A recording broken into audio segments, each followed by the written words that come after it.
Hi, my name is Susan Telford, and I'm your host today on the Awareness podcast.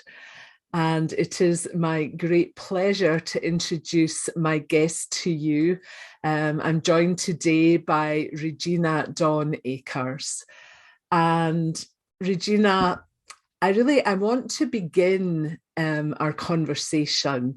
And I know I'm going to get emotional here, so I'm going to take a breath. But I want to start our conversation by saying thank you to you because I'm almost at the end of the 2-year ministerial preparation program that you wrote and delivered and guided me through with all the other people. And it has been the most transformative thing I've ever done. And I was just looking back before our conversation, and I think I've studied 14 different spiritual paths with you, looking at how universal truth comes through each one of those paths.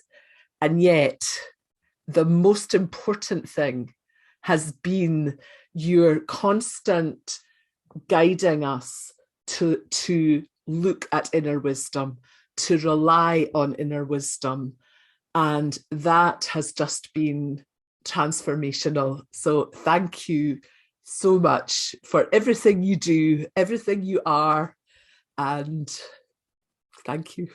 Yeah, you're welcome. I knew I would get emotional there. So that said, this is why I wanted to talk to you about this particular topic.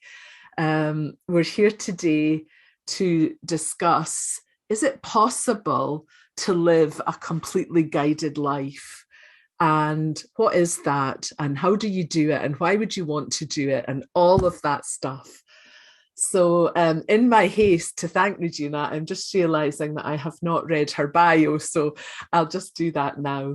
Regina Akers is the founder of Awakening Together, a worldwide online spiritual community to help people become reliant with inner spiritual wisdom. She's published 3 books: Holy Spirit's Interpretation of the New Testament, called NTI, The Teachings of Inner Ramana, and Thoughts of Awakening, 365 Thoughts for Daily Contemplation. She's also the author of multiple courses, including the Ministerial Preparation Programme, as I mentioned, and retreats that are offered through Awakening Together. And most recently, Regina created a free self-study curriculum called 500 Days with NTI, which is available on the Awakening Together website. Regina regularly teaches online and leads spiritual retreats. Hundreds of hours of Regina's teachings are offered freely on the Awakening Together website and also on the Awakening Together YouTube channel. And so for more information on Awakening Together and Regina's work, go to www.awakening-together.org. So, hello, Regina. Thank you so much for joining me. So let's begin at the beginning. What do we mean by living a guided life? What does that mean? Yeah, the experience of it changes over time. So beginning at the beginning, what we tend to do is we tend to live by ego the vast majority of the time. And that just means that we're living according to the thoughts that are coming into the mind and our believing of those thoughts and our giving value of those thoughts. And we're living according to believing that I am this person and that everyone and everything else is separate from me. And that's the beginning point for almost everyone. In my experience, living by guidance started off by seeming to live by something other than me. I started to receive guidance. And in fact, it's interesting. Right now, I'm going through my older teachings and I'm creating a playlist on the Awakening Together YouTube channel called Regina Akers, The Early Teachings. And as I'm doing this, I happened to listen to the very first time that I ever recognized I was experiencing guidance. And it was so exciting.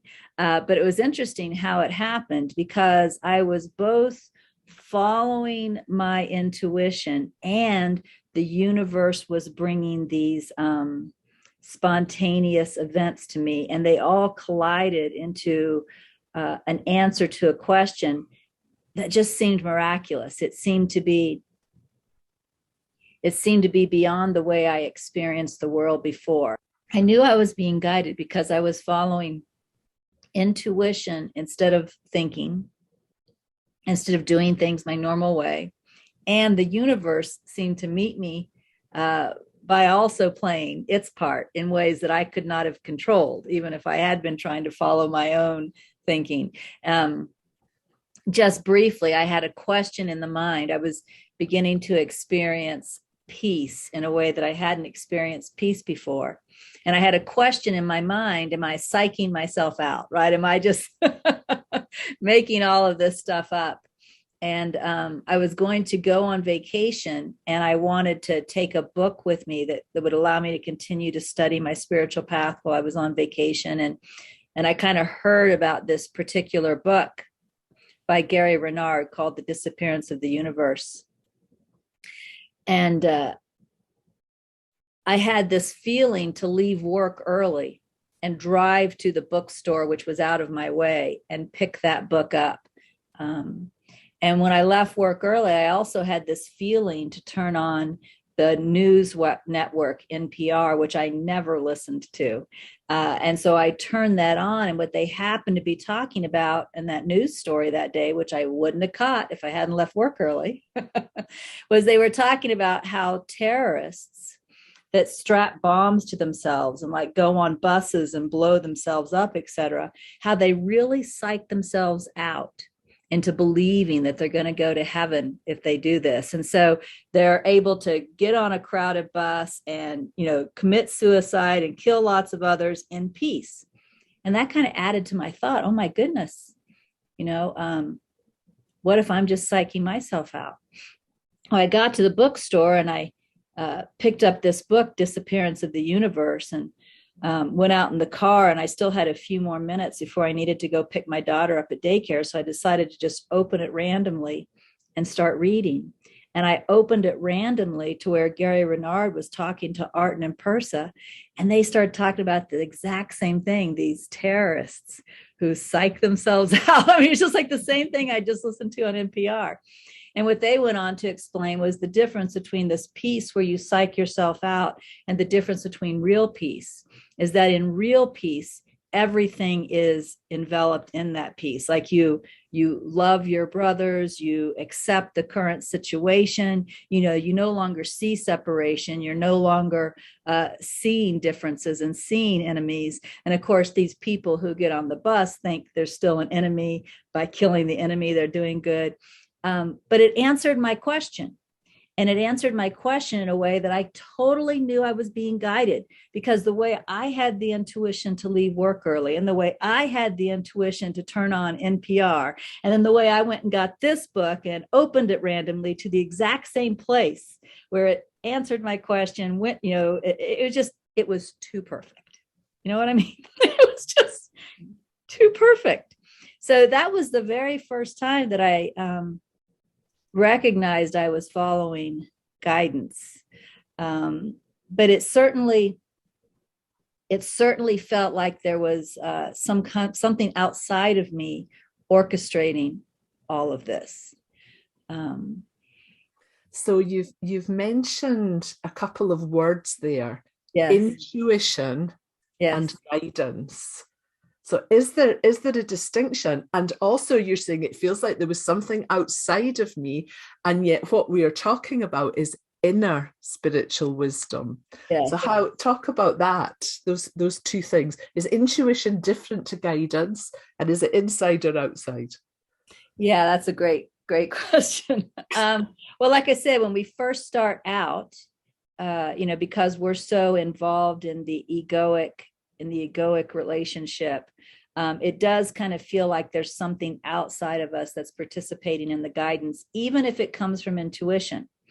For example, another early story is one day I got in the shower to get ready for work, nothing unusual. And while I was in the shower, I heard a thought in my mind. And notice I say I heard a thought. In other words, it didn't feel like I was thinking. It's like this thought came in. And I heard a thought in my mind that asked me to leave my job and become the caretaker of this spiritual foundation that I had nothing to do with. I remember I even felt fear at hearing this thought. And then, of course, the next thing that came in was a lot of doubt, because that was so crazy. I mean, like, I wasn't even involved with this foundation. That was so crazy. I got out of the shower, dried off, put on my robe, went into my office to check my email. And when I opened email, I had an email from this foundation, not to me, it was to thousands of people. But I had this email from this foundation explaining that the people who had been doing the administrative work for the foundation, basically caring for the foundation, had just left, and they needed someone new. Sorry. This was 5-10 minutes after I heard that in the shower. So again, it felt like something outside of me guiding me, even though I heard the thought within myself, right? It still felt like something outside of me guiding me. So that's just the way it feels in the beginning. But to fast forward many years, of course, I did leave my job. I did become the caretaker of this foundation. Eventually, I was guided to start my own foundation. Of course, there was the writing of NTI that happened. I mean, just a lot of stuff happened. But through all of this following guidance, what began to happen was more of an experience of emerging. And so what this means is, in the beginning, where I felt like, again, I was coming from a primarily egoic position, and I felt like something outside of me was really guiding me, even if I heard it from within. Still felt like something outside of me. Later, there was a merging where there was no longer a difference. There was no longer a difference between me, intuition, or outside events. Right. So through following guidance, my perception of myself merged with everything to where it no longer felt like being guided by something outside of myself, but instead it feels like being in tune with the moment. So it has a different feel, and it feels like being one with everything and in tune with the moment and playing my part. So the flavor of guidance over time changes. So how do you recommend that people get started with listening to guidance? Or even, some people listening may think, well, I would like to be guided because everything outside seems so chaotic. And if there is a higher wisdom or an inner wisdom that's able to navigate things, I would like to have access to that. Yeah. Well, it's interesting because in my experience, the only way to have true access to guidance is first to have what I call a pure purpose. So, for example, let's imagine that, I don't think I have enough money. Prices are going up, and I live in an apartment, and I'd like to live in a townhouse, and I don't have enough money for a down payment. And so I want guidance to help me get more money so I can get what I want. That's not what guidance does. That's not how it works. That's not the way to access it. Guidance comes for one purpose. Guidance comes to lead us away from the perception of who we are, which includes all of our desires, all of our values, all of our beliefs, all of our attachments, etc., to guide us away from who we think we are to the realization of our true self. So that's why guidance comes through surrender, because we're letting go of who we think we are and letting go of what we think we need, and et cetera, et cetera. So the first thing that needs to happen in order to really access guidance is to have a pure intention. That intention is, you could word it as to awaken, to know the true self, to realize truth. When I first started, what I wanted was to be only love. That was my intention. I wanted to be only love, to see only love, to know only love. And so it was through that intention that I began to recognize guidance. But again, guidance doesn't come to help you get what you want. So that's the first thing that has to be clarified. Yeah. Even spiritual sounding things like I want inner peace. Often that's where we begin. Yeah. But speak to that. If your intention is, well, I want to be happy. I want to know inner peace. I want to feel a sense of being guided even. Yeah. As long as, I would say, as long as there is an element of I'm willing to surrender, I'm willing to let go, I'm willing to, not be in control, I'm willing to, in your intention, that's good. That's going to lead you. Kind of reminds me of what Krishna said in the Bhagavad Gita. He said that, any purpose that brings you to the spiritual path is good, right? Anything that gets you started is good.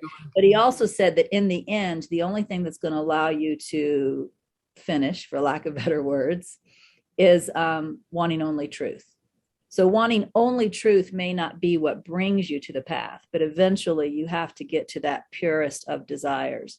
But again, it's more about being willing to let go, being willing to surrender, being willing to learn that you are wrong and receive guidance about what is true.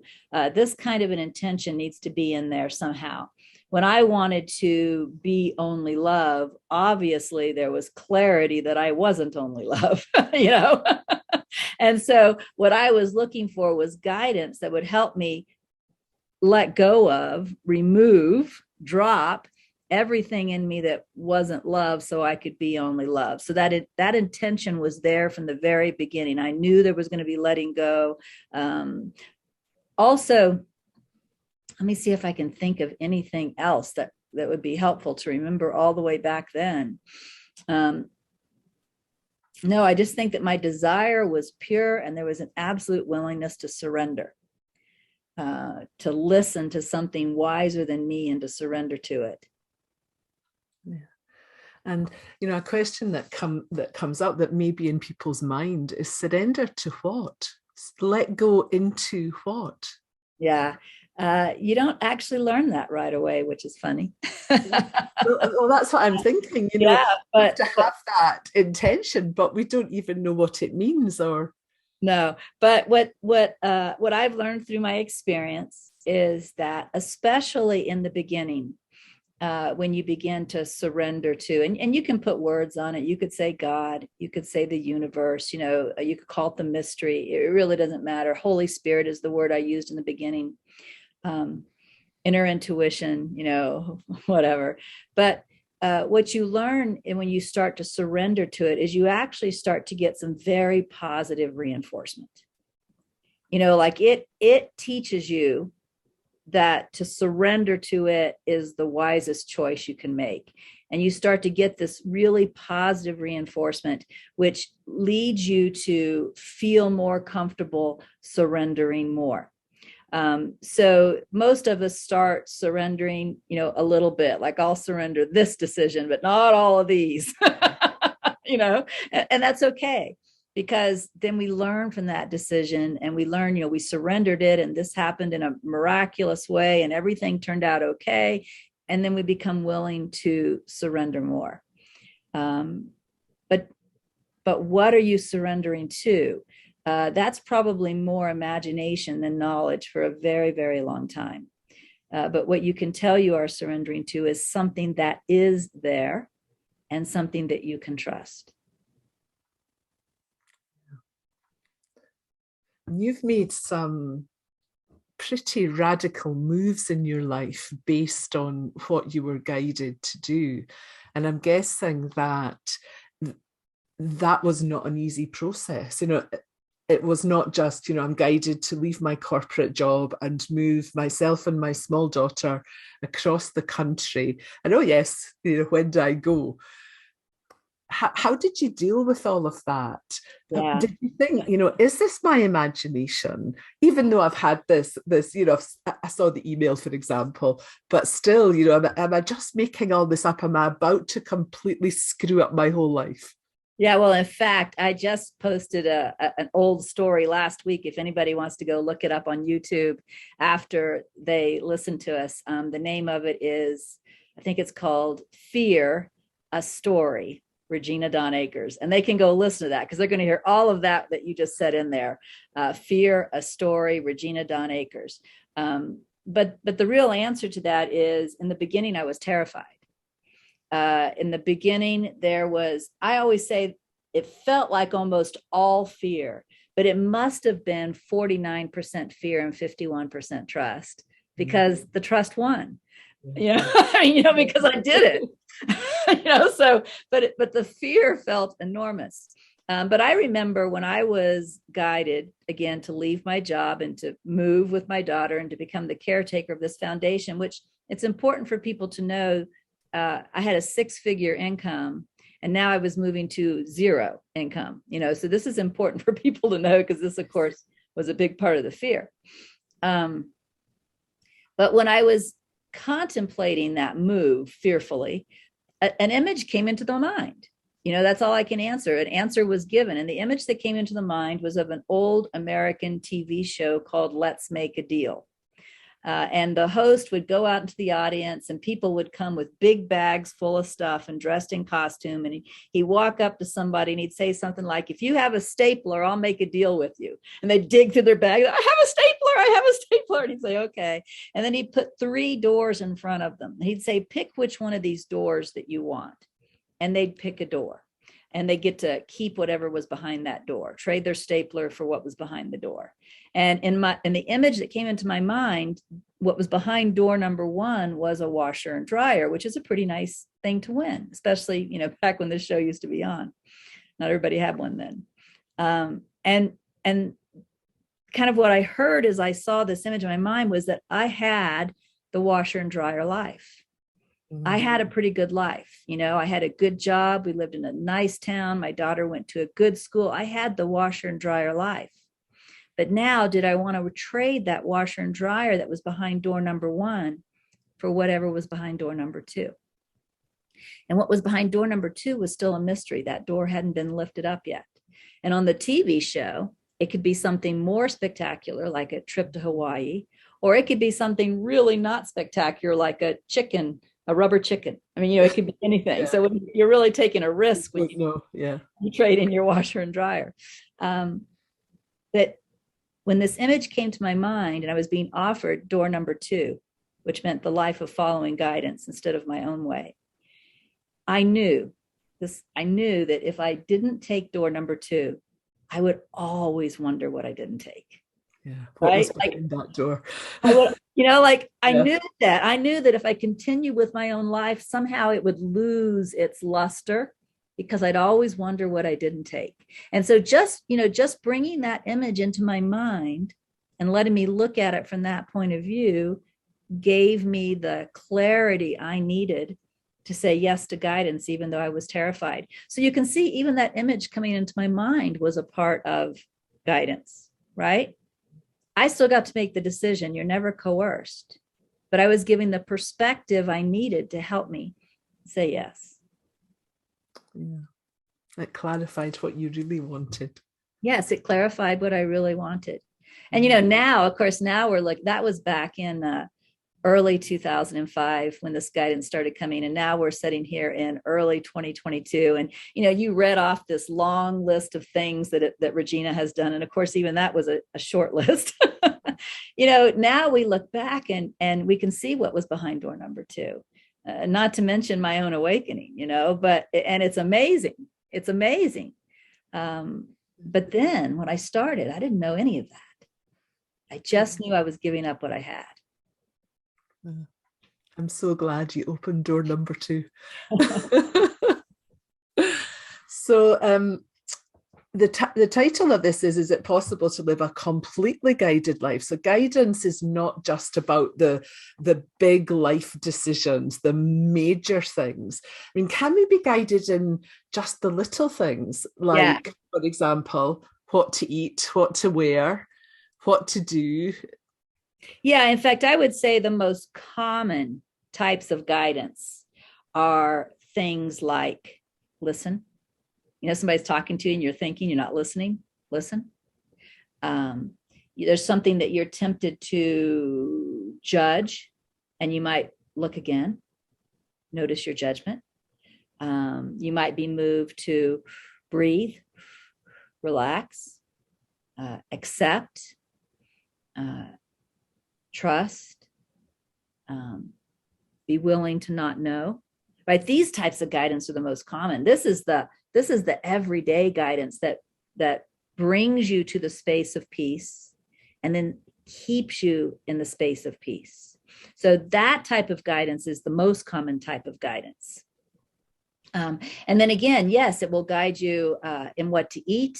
Unfortunately, what to eat is a big thinker. Everybody thinks different about what to eat. Some people think organic, some people think calories, some people think carbs. I mean, everybody, some people think pleasure, and it all conflicts, right?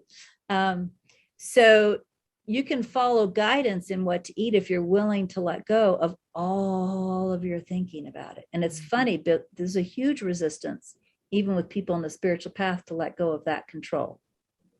But you will be guided. And in my experience, my ways of eating have changed throughout the years. There were times I was guided into vegetarianism. And then there was times I was guided back out of vegetarianism. And, sometimes people will ask, well, why? I would say that's one of the key ways to know you're following guidance is you don't know why. You didn't think it through. You didn't make the decision. You're just following these inner prompts to do something, and you don't know why. Guidance doesn't ever tell you why. That's amazing. It just prompts to do this, don't do that. It never goes into a story. It never makes promises about the future. Just what to do. Do this or don't do that, right? Like one of the things that's coming up for me now is this is my last year working in the way I've been working as a teacher and working with Awakening Together. And the language I use is that I'm retiring, just because that's a language that people are familiar with. But the truth is I'm just guided to step out. To step out and into what? I don't know. Yeah. It hasn't told me. Yeah. I have a guidance not to make any commitments after December 31, 2022. And that's it. And that's it. Yeah. The only way to find out what's going to come next is for me to live forward. Yeah. It's to wake up on the morning of the 1st of January, 2023. Yeah, it's the only way. I don't know. And so that's a real hallmark of guidance. Yeah. At one point I was guided by a dream. I had a dream that told me to go to Pueblo. And I moved to Pueblo, Colorado after that dream. But I remember when I shared the guidance with people and I told people I was going to Pueblo, the most common question was, why are you going to Pueblo? It didn't tell me that. Even when I arrived in Pueblo, I still didn't know that. But what did happen, which was really interesting, is when it took it like a year to sell my house and to make the move. So I received the guidance to move to Pueblo. It was actually, I think, a little over a year before I'm in Pueblo and I'm in my house and I sat down in my meditation chair for the first time, closed my eyes. And as soon as I closed my eyes, I heard, thank you for coming. And the sense was I'd been asked just a second ago, like just a second ago, right? Thank you for coming. And a lot of things have unfolded since I've been in Pueblo, including Awakening Together and the retreat house in La Vida. And, but I still have never been told why. I can tell you what has unfolded, but I can't tell you why. I remember hearing you talk as well about when you had guidance to apply for church status for Awakening Together. You didn't know why. No. And that seemed, at the time, it seemed, well, maybe putting words in your mouth, but I'm guessing that at the time that maybe just felt a bit strange. I don't want to start a church. Oh, that's exactly how I felt. In fact, Yeah. I remember when I told Jacqueline and Tom, they were like the first ones I was telling. Let me demonstrate for you what this looked like. Okay. Here, you're Jacqueline and Tom. And I literally had a chair that spun around. So I'm going to spin around. It looked like this. All right. So I have guidance to, okay. I have some guidance. My guidance is, okay. I don't know, maybe that went on 3 or 4 times before I finally was able to even say the word church. So guidance isn't always easy. You don't know why. Still, it's never told me why. But what I've learned through the experience of having a church is that there are advantages. For example, we do have a retreat house now. If we were a business, or even if we were a nonprofit religious organization, there's a ton of reporting, a ton of documents we'd have to maintain, just a ton of work around even having it. A church, we get to just have it. So we get to be much more focused on our purpose. We don't have to spend all these hours doing all of this paperwork and stuff that you would have to do otherwise. But that's just what I've learned. I have never been told that's why, you see. Yeah. The whys don't come with the guidance. Just the knowing that this is next. Yeah. I think even in the musical Jesus Christ Superstar, in the Gethsemane song, when Jesus is, yelling at God because now he, after 3 years of ministry, feels like 30, he says, eventually even says, feels like 90. And now he's going to go and be crucified. But he even says something in that song about, you're not so good on why. That's true. We don't get that information. Yeah. So, what are the obstacles to hearing guidance? And hearing, I'm realizing that hearing is not perhaps the right word. It could be hearing, it could be feeling, it could be recognizing. I mean, all of those things, because I've gotten guidance out of reading a book, a sentence in a book, and I knew it was for me. So it comes in all of those ways: feeling the intuition, hearing the thought, like to leave my job and become the caretaker of that foundation. I heard that. So it comes in all those ways. But the greatest obstacle, and this is really the challenge for people, the greatest obstacle to hearing guidance is that the purpose of guidance is to lead you away from who you think you are. So that to the degree that you want to cling to yourself, cling to what I want, what I think, what I believe, what I need, what I dream, right? That's to the degree that you block guidance. Yeah. I think that's how it's perfect that we don't know why. Because who wants to know why?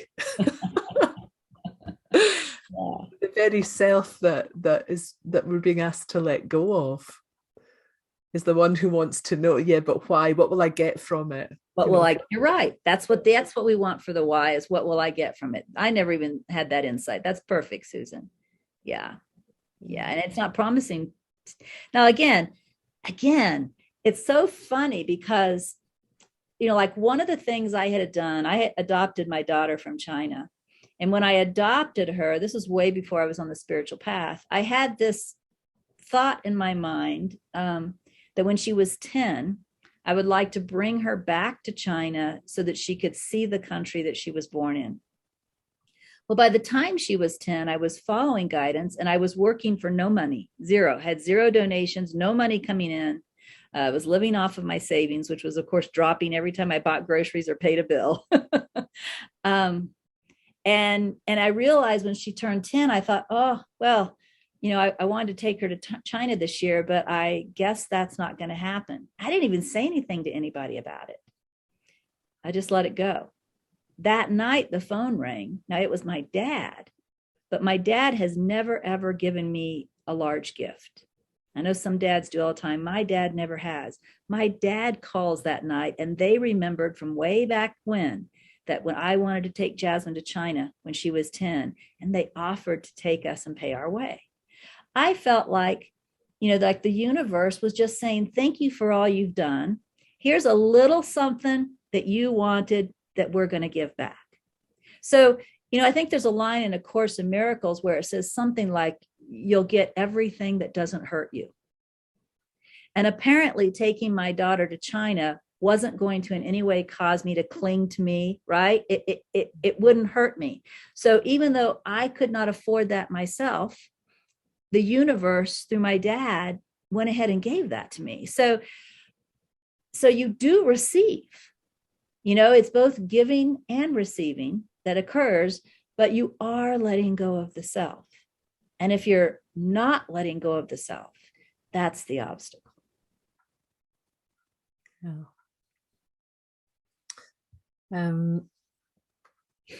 For me, one of the most dramatic pieces of guidance that I had, and it was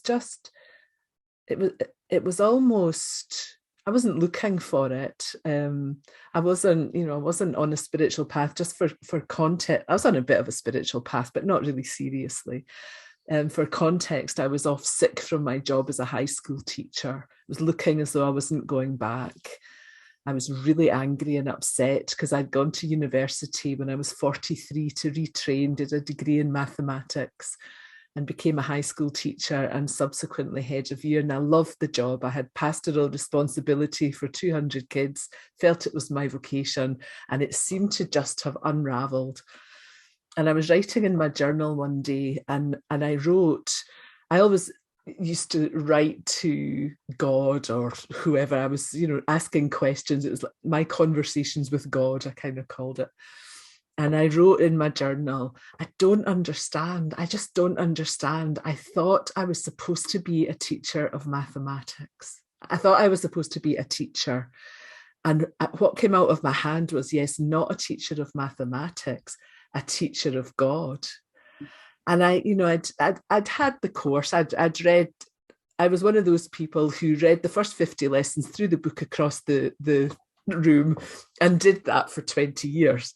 Dabbled in it. 1st of January, I'll do the workbook lessons, and I would get to February the 10th or whatever.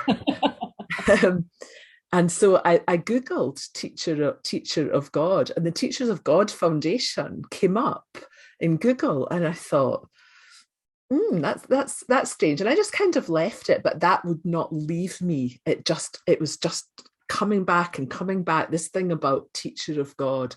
And eventually I just sent an email to Lisa Natoli and said, you don't know me from Adam, really.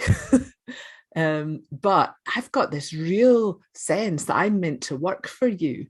And at this point, I was hoping to go back to my job as a teacher, and the position was available. They were recruiting somebody to manage what was the presenter series at the time, subsequently became Evolve. I had an interview with Bill Free, and he said, well, what can you do? And teach maths. It was just, he said, well, what's your skill set? And it was just, I didn't know why. I just knew that there was something about the Teachers of God Foundation that I'd been moved out of this 7-year career only and to do this. And, that was 3 years ago. And that was a life-changing thing for me that seemed, I, as I said, I wasn't looking to move somewhere. I wasn't looking to be moved, but my life had kind of dismantled itself in order for me to stop and listen to what was trying to call me and push me in a direction. Yeah. And you can hear in that also when you're talking about my life, it kind of dismantled itself and it pushed me in a different direction. You can tell it's moving you away from who you thought you were, what you thought your life was supposed to look like. Right. And it's taken you on a path where you are beginning to realize who you really are. Yeah. And that's what guidance is all about. And in fact, both of us were brought into what I'm going to call a spiritual profession. I don't want people to think that's what guidance always does. In fact, probably more people that follow guidance do not end up in some type of a spiritual profession. So, we don't want to narrow it down to think, oh, I'm going to go work for some spiritual foundation or something like that. You got to be open to anything that guidance could be, but you got to realize its purpose is to wake you up from who you think you are to who you really are. And so there will be letting go. There will be letting go in the process. There will be moving in directions that you don't know what's going to happen. There will be the development of trust, the letting go of control. There will be fear, and there will be joy. One of my biggest fears was what will people think? Yeah. Really, that was the that was huge. What will people think? They'll think I'm weird for doing this. One thing that Peace Pilgrim said is, she said, the ego knows the weakest spot in your armor. So for each individual, whatever little fear thought will get their attention, whether it's what will other people think, or I'm going to run out of money, or my health is going to go down the toilet, or whatever they will listen to, that's what the ego is going to whisper. So the specifics are different for all of us. It's the generalities that are more the same. Like, there will be fear. I don't think anybody has ever followed guidance without there being fear or doubt. And so that's something that we learn to just kind of be okay with, and we kind of move through it until we get to the point where we really find that fear is meaningless. The problem is, in the beginning, although we don't know this, we treat fear as if it's a god. We treat fear as if it's our savior, as if fear is trying to protect us. So when fear comes up and says, oh my gosh, you better do this and this, and then we go and we do this and this and this, when actually all fear is doing is keeping us in the ego.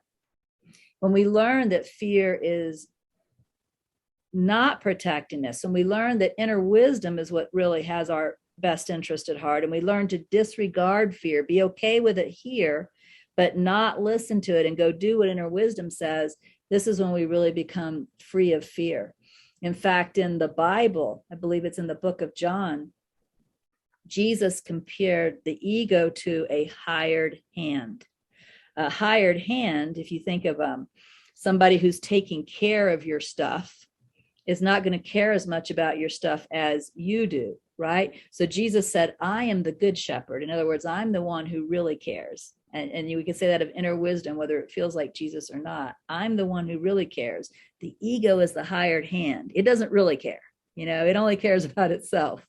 And that's what we learn about fear, that fear is not our savior. Wisdom is our savior, right? And we learn to start trusting it, even though it's so different from our conditioning and the way we thought and acted before.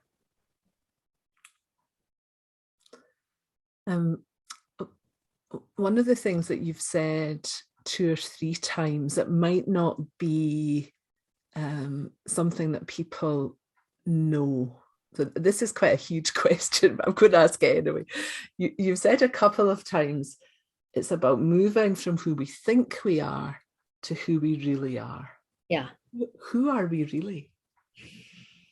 Well,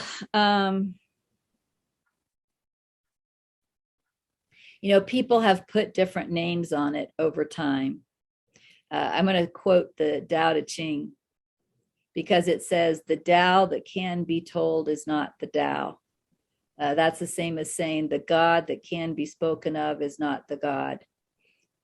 All words are just symbols. And as A Course in Miracles says, something about reality is twice removed from the symbol. So yeah. Go ahead, you say it. You know the quote better than I do. It's words are but symbols twice removed. Yes, twice removed. Symbol of a symbol. Yeah. So the problem with the question is I have to answer the question in words, right? And the words are pale by comparison. But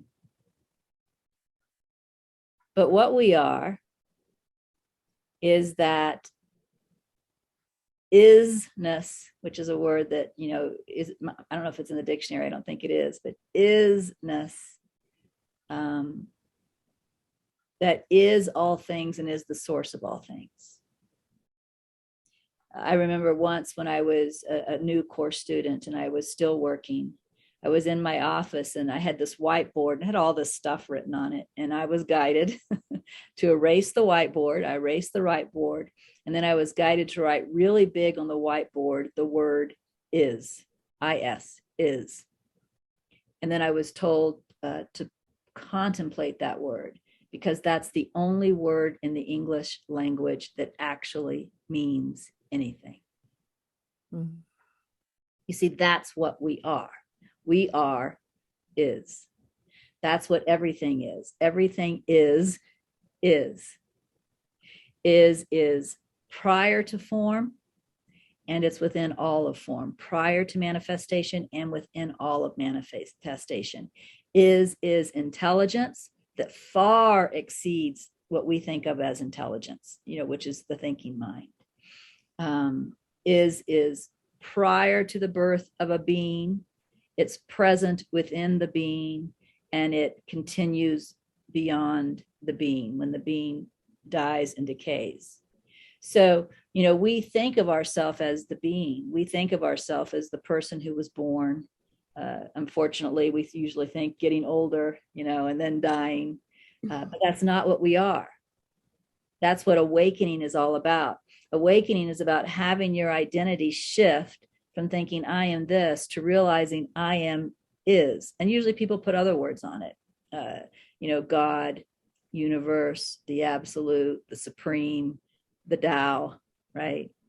But I am is, and is always.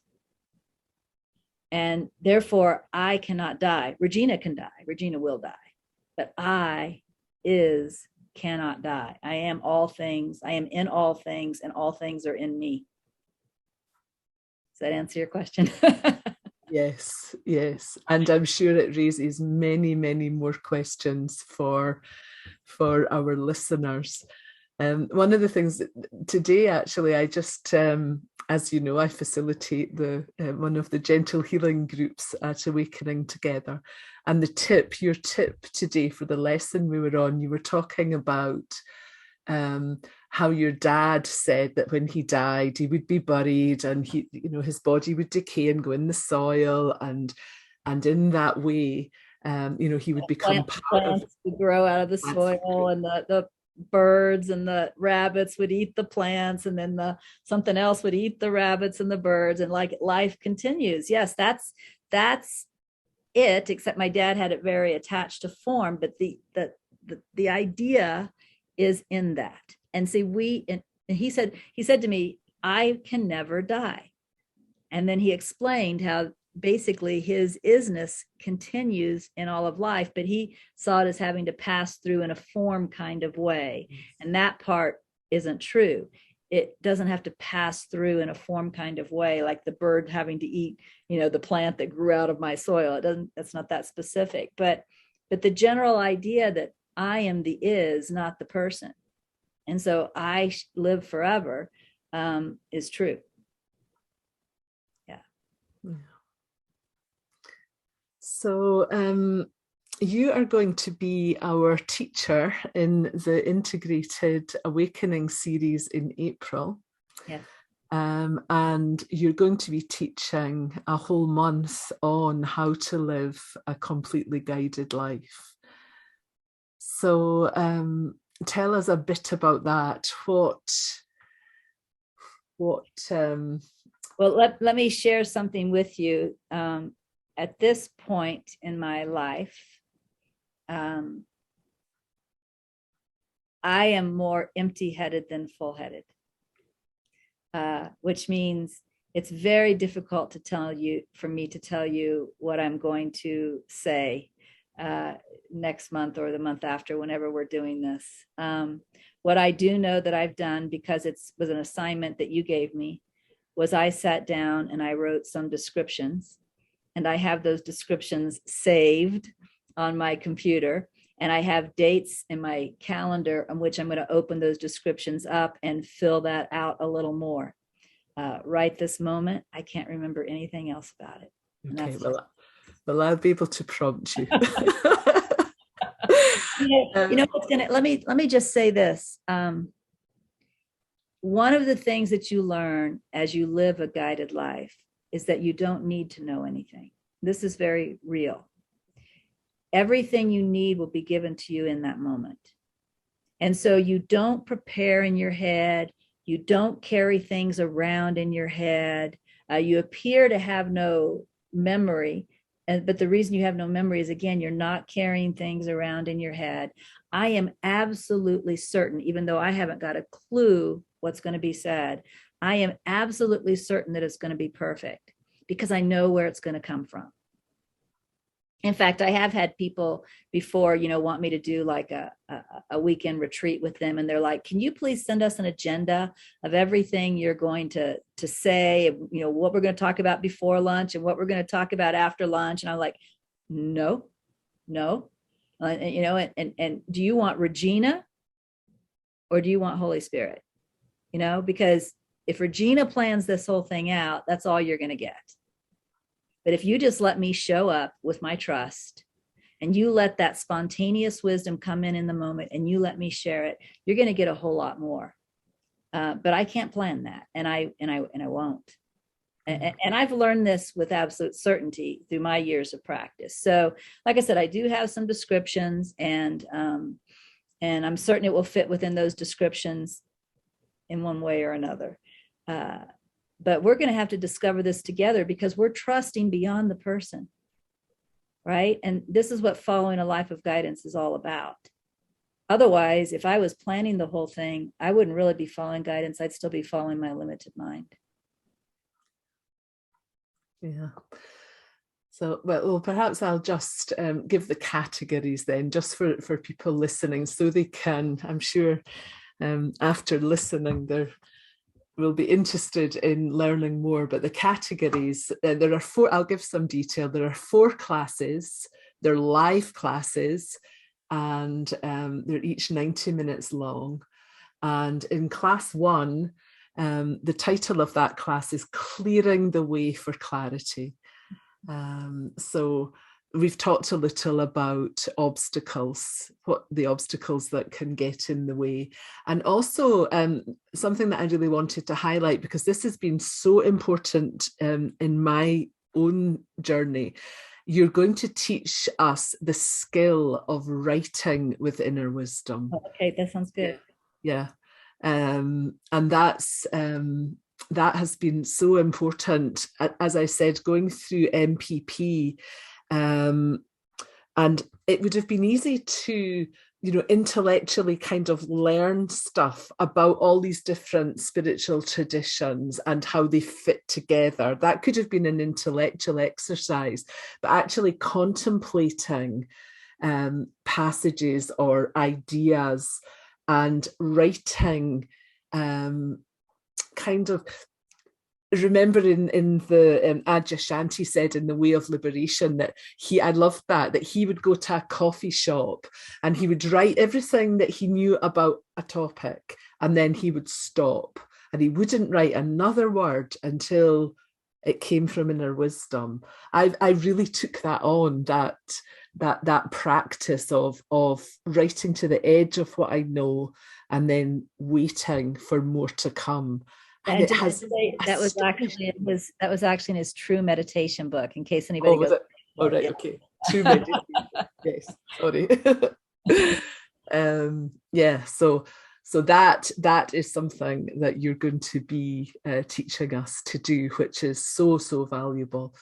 And then class 2 is about crystal clear discernment, helping us discern between the ego voice and the guidance that leads beyond ego. And knowing the difference is crucial, obviously. And then class 3 is called Merging with Truth Through Guidance. We've spoken about that, letting go of the false self and realizing the true self. So this class is much more than just listening to guidance. It's about the purpose behind it, isn't it? And then class 4, you've called Where Am I Taking You? And it says, in this masterclass, Regina will share about the ultimate goal of guidance and will devote time to answering any questions that our members have. So anything that occurs to you to say about all of that, Regina? No, as you read the descriptions, then I recognize them. I mean, I know that I wrote them, and yeah, I think that's good for four short sessions on how to follow guidance. What I will say, which this may not be the best commercial in the world, but what I will say about following guidance, although I think it's great to come and I think it's great to listen to everything I have to say, because I know I will say something that'll be valuable to everyone there. There's no doubt in my mind because of the source of the speaking. Learning to follow guidance is like learning to ride a bike. You can't go to a class where somebody tells you everything about how to balance and how fast you have to pedal and all of that, and then leave saying, I know how to ride a bike. You, at some point, got to get on the bike yourself. You're probably going to fall down a couple times before you really get the feel of it. But the only way to learn and the only way to become a master of riding a bike is riding a bike. So the most important thing that will happen after people come to this master class is to remember it was just a class, and then to take what's valuable from it and go out and do their best to follow guidance. And I'm sure I'll even share stories of when I messed up, when I made mistakes. I followed ego instead of guidance, because believe it or not, your mistakes are sometimes your most valuable learnings or your most valuable tunings.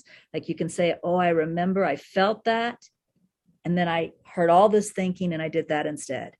But you can look at it and you can tune into what that felt like. And that helps you to recognize that feeling when it comes again so that you can follow it. So getting on the bike, falling down until you learn to stay on. That's the only way to learn to follow guidance. It's a do it. Right? Yes, it certainly is. And it's okay. It's okay to make mistakes, isn't it? Everybody does in the learning process. Yeah. Yes. So any final words that you want to say, Regina? We're almost at the end of our time together. No, I'm excited to be spending some of my last formal year teaching with you guys. And I know I have this program and one other coming up. So I'm excited to be spending some time with you. Well, the other thing that I wanted to mention just before we go is you're also going to be teaching 3 classes for us in March on the 4 principles of God. Would you like to briefly say something about that? Well, the 4 principles of God are kind of a map that shows who you think you are now, what levels of awakening you will pass through to the ultimate realization of the truth. And it's really helpful because if you have that understanding, you can also understand some of the things that are happening as you're going through the spiritual process with a little bit more clarity. So that's what the 4 principles of God is all about. And it probably is my highest teaching.